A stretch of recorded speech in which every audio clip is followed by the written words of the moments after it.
I had originally gotten some 3D printed ITBs. Well, the Plenum was printed and the ITBs were off like a Hayabusa, but we found out that when we were going high rev, I guess the 3D print would, like, the flange would flex and we would get a vacuum leak, or like an air leak. Yeah, an air leak, sorry, on number 2. So I had to get these OBXs, but the problem with the OBXs is that it comes with an integrated fuel rail. So now, as you can see, we have 2 fuel rails, the original one and then the one for the ITB.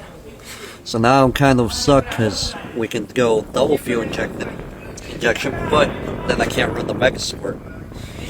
And then these are all just the fuel lines and whatnot that we're running. So yeah, that's kind of fucked up part about the OBX ITBs.